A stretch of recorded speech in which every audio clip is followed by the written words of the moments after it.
Assalamualaikum warahmatullahi wabarakatuh. Sebelumnya di sini izinkan saya untuk memperkenalkan diri. Nama saya Nora Miftah Friskia dengan nomor NPM 2578249. Di sini saya akan membuat video hands-on untuk memenuhi tugas ke-6 pada minggu ke-6, yaitu lab session ke-6 Object Oriented Programming Part 2. Oke, langsung saja kita membaca instruksi hands-on yang diberikan oleh Ibu Nurul. Di sini yang pertama saya disuruh menjelaskan sambil menunjukkan contoh program bebas secara hands-on mengenai OOP dan inheritance. Oke, langsung saja kita disuruh membuat program terlebih dahulu dengan cara kami menulis programnya terlebih dahulu. Jadi di sini saya akan menulis programnya dulu terlebih dahulu.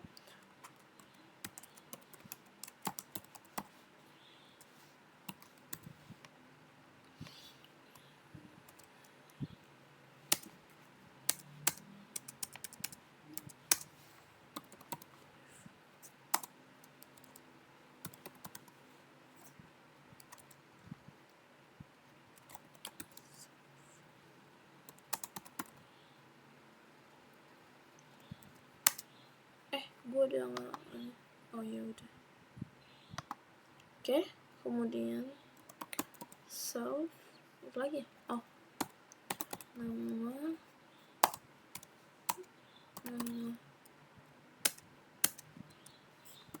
udah info layanan salah. Kita menggunakan self lagi.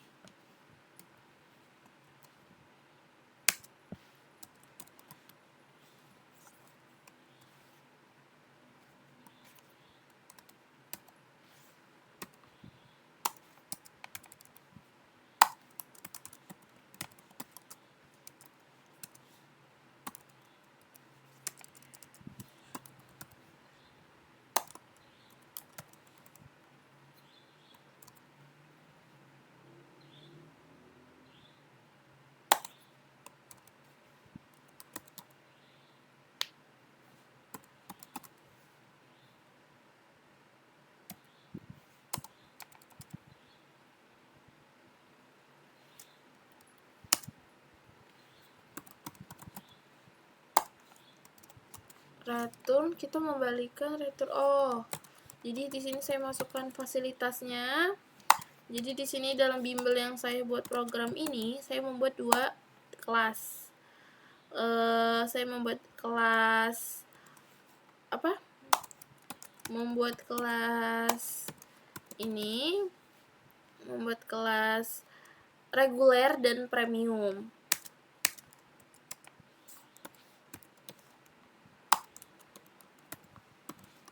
Kelas siswa bimbel. Di sini saya masukkan untuk kelas premium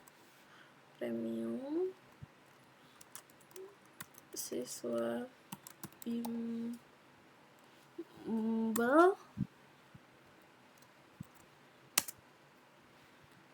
dev info layanan self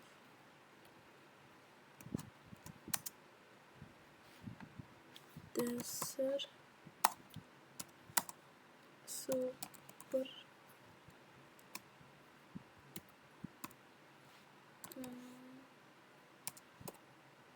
info layanan. Kita mengembalikan lagi.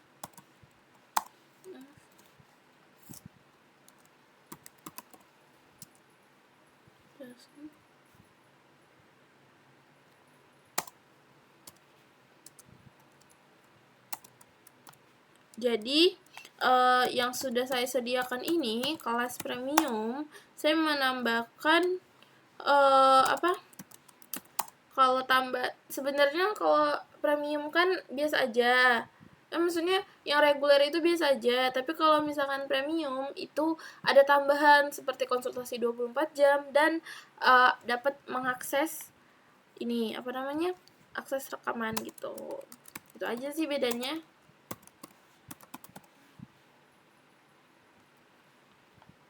Oke, saya jelasin dulu lah.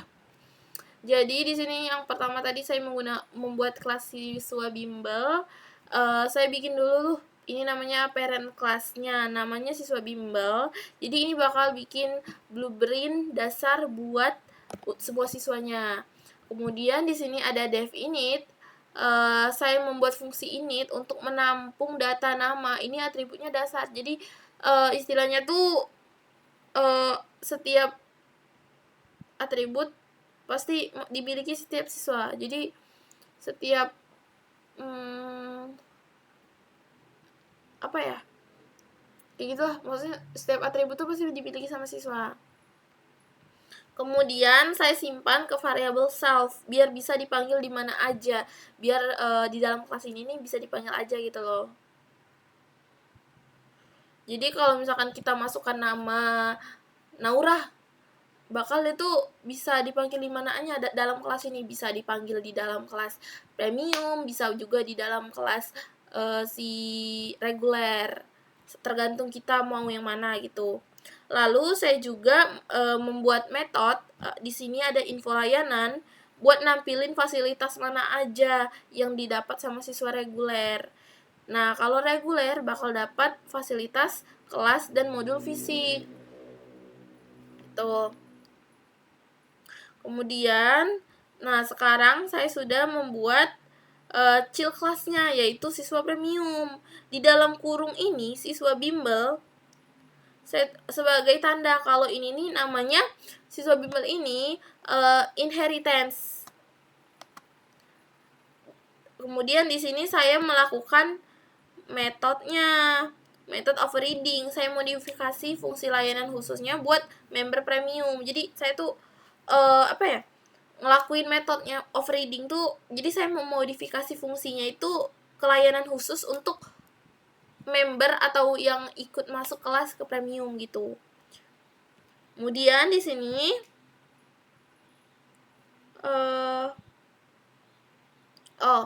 di sini saya menggunakan sumber info layanan. Kenapa saya pakai ini? Kenapa saya pakai super? Biar tetap bisa panggil fasilitas dasar dari kelas induknya. Jadi kodenya tuh nggak perlu lagi kita nulis ulang-ulang gitu loh, biar efisien. Kemudian di sini tinggal saya tambah dan fitur spesialnya, yaitu di sini fitur premium ini tambahannya yang spesialnya itu konsultasi 24 jam dan akses rekaman. Oke, langsung kita lanjut ke ini. Apa namanya?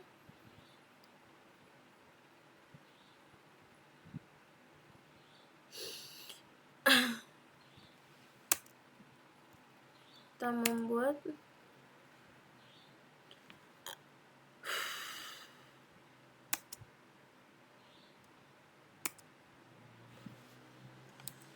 blueprint.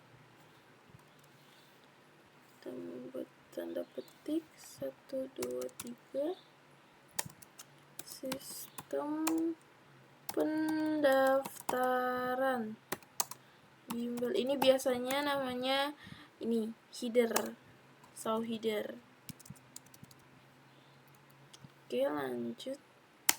Kita pencet nama, input. Jadi di sini akan kita menginput nama, nanti bakal muncul nama input.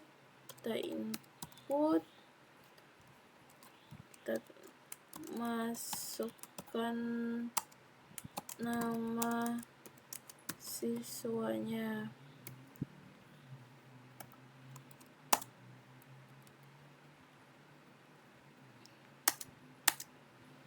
Kemudian kita print, kita tanda petik, kita tekan 1,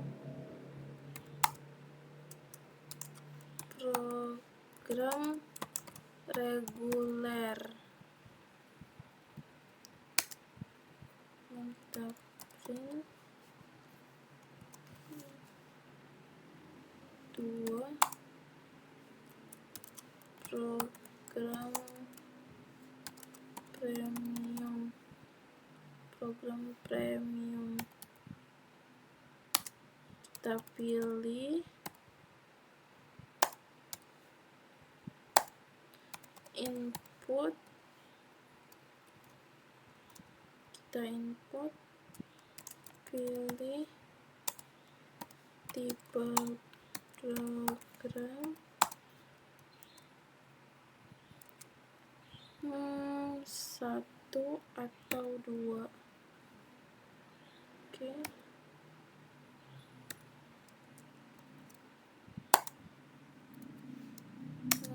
Jadi kita di sini disuruh milih. Jika kita milih satu, kan ini kita diberi keterangan print 1 untuk program reguler, print kedua untuk program premium. Jadi kita disuruh pilih input, pilih satu atau dua. Jika kita pilih satu, kita pilih satu, murid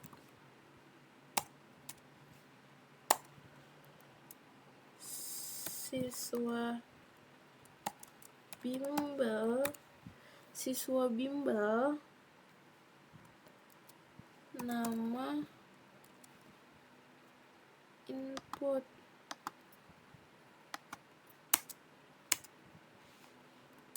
maka pilih dua,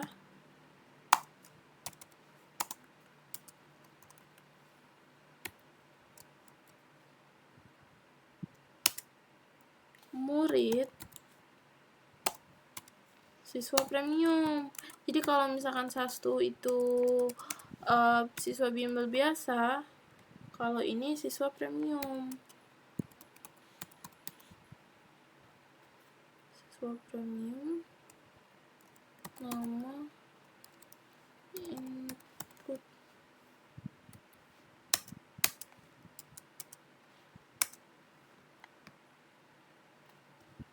kelas dev, print murid info layanan,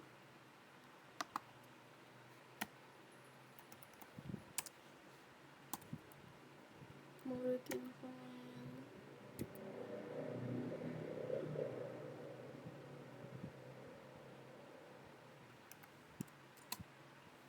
Oke. Udah. Nah, di sini saya menggunakan nama input ini biar dia tuh interaktif. Jadi saya pakai fungsi input supaya user tuh bisa masukin namanya sendiri nanti pas jalaninya. Nah, kemudian pilih 1.2 sama buat milih paketnya, mau yang biasa atau yang premium. Jika kita pilih yang satu, murid tuh bisa objek dari kelas parent atau siswa biasa. Kalau misalkan nomor 2, itu siswa premium. Jadi program tuh bakal bikin objek dari kelas kecil yang premium tadi. Nah, terakhir kita tinggal tampilin hasilnya. Mari kita coba ke runningnya. Kita cek dulu di runningnya. Semester 2 network. Jalanin dulu. Kita CMD kan. Terus kita cari dulu. Kelewatan. Oke, kita masukkan Python test, kita tes oo.py. Nah, di sini kita masukkan misalkan Naura. Nah, di sini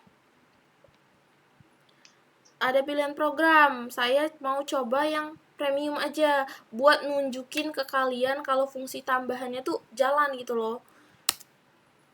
Nah, lihat nih hasilnya.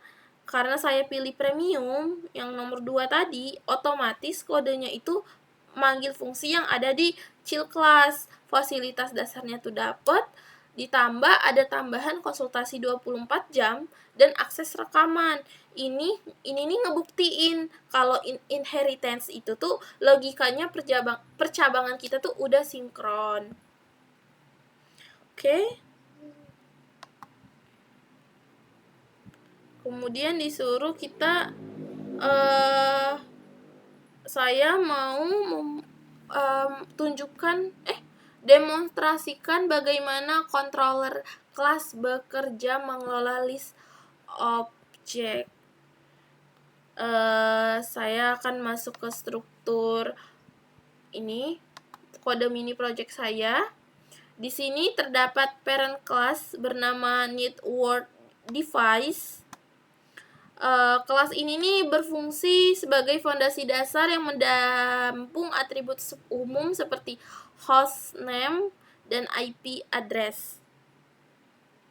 Lalu saya menurunkan dua child class, yaitu router device dan switch device. Di sini saya menerapkan inheritance, di mana kedua kelas ini mewarisi atribut dari network device ini, teman-teman. Namun memiliki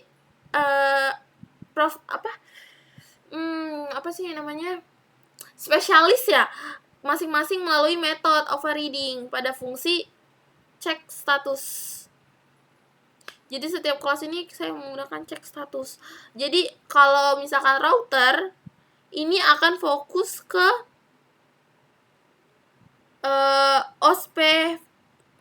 OSPF.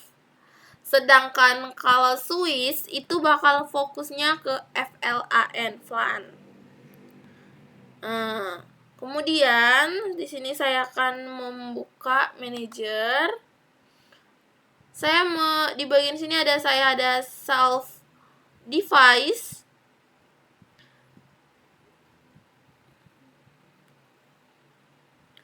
Jadi self device ini di dalam kelas network manager ini saya punya satu variabel namanya self device. Tipenya itu list. Nah, ini list. Jadi setiap kali kita nambahi router atau switch lewat menu input objek itu bakal ditampung di dalam list ini. Jadi list ini isinya bukan cuma teks, tapi objek utuh yang punya atribut IP dan hostname-nya masing-masing. Gitu. Terus gimana cara ngaturnya? Ya, saya pakai controller class yang namanya network manager ini. Di dalamnya ada self device yang isinya itu list gitu. Nah, di sini saya menggunakan mana sih? Oh, di sini saya menggunakan pengulangan.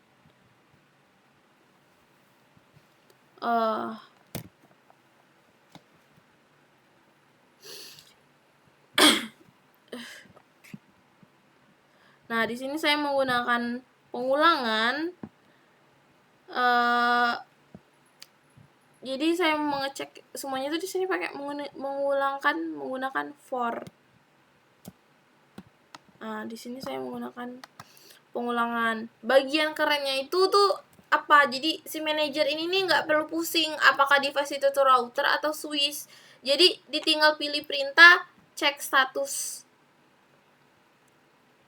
Dan karena kita udah pakai konsep polymorphisme, jadi tiap objek itu bakal ngerespon pakai fiturnya sendiri-sendiri secara otomatis. Nah, kayaknya langsung saja kita coba runningkan ya. CMD. Kita dulu kita cari di main. Ini salah. Kita cari dulu. Kita cek Python. Salin aja. Kita masukkan tambah router. Nama routernya misalkan R1 aja. Terus IP-nya 172.168.10.1. Sudah terdaftar. Kemudian saya mencek 1 172.168.20.1. Sudah terdaftar. Saya cek nomor 3. Nah, saya masukin dulu 2 perangkat buat contoh ya. Tadi sudah saya masukin router 1 dan switch 1. Nah, pas saya pilih menu cek semua, disinilah si manajernya tadi kerja, dimanggil isi listnya satu-satu karena kondisinya si router ini lagi sukses dan di sini ada yang error.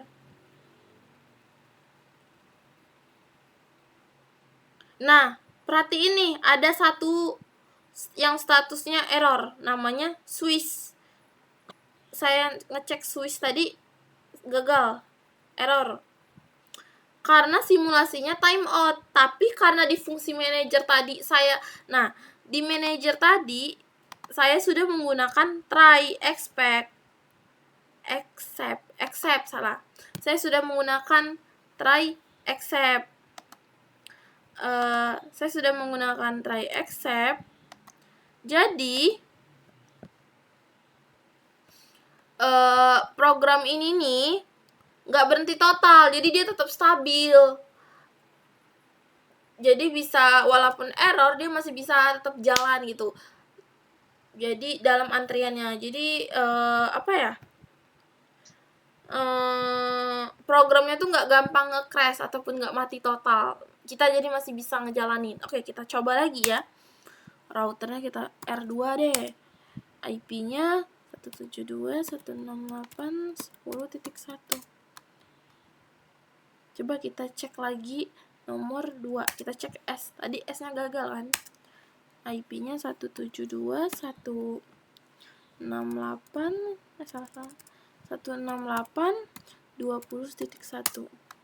Kita cek 3 kan. Nah, di sini kebalikan. Routernya error, S2-nya. Oke. Jadi intinya perhatiin pas kondisi error. Karena codingnya error, tapi saya tadi sudah di manager saya menggunakan try accept.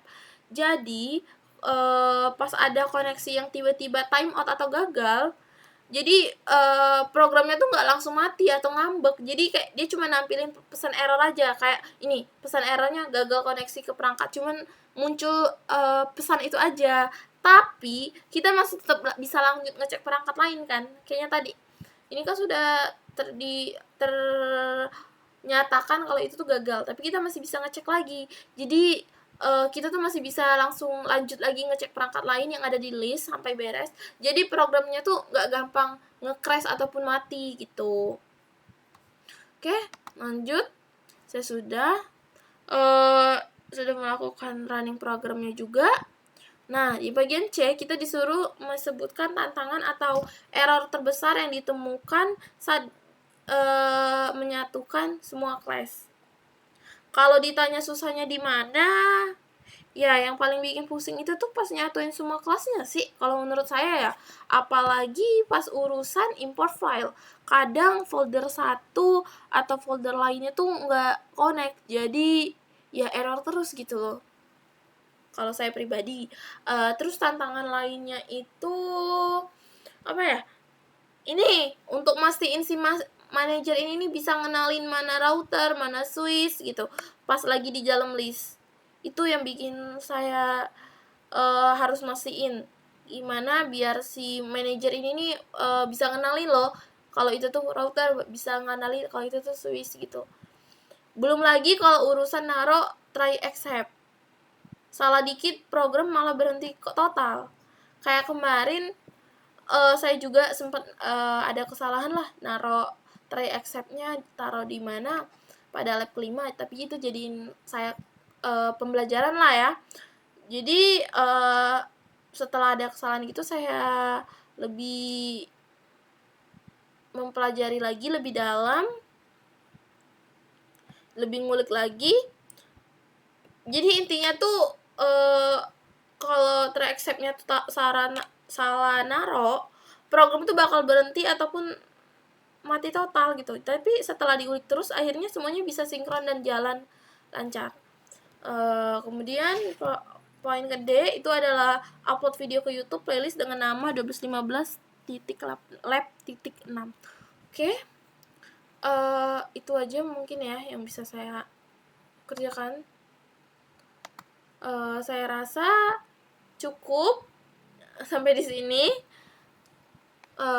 Kalau misalkan ada kesalahan ataupun ada kekurangan ataupun ada kekeliruan, saya mohon maaf ataupun gak jelas.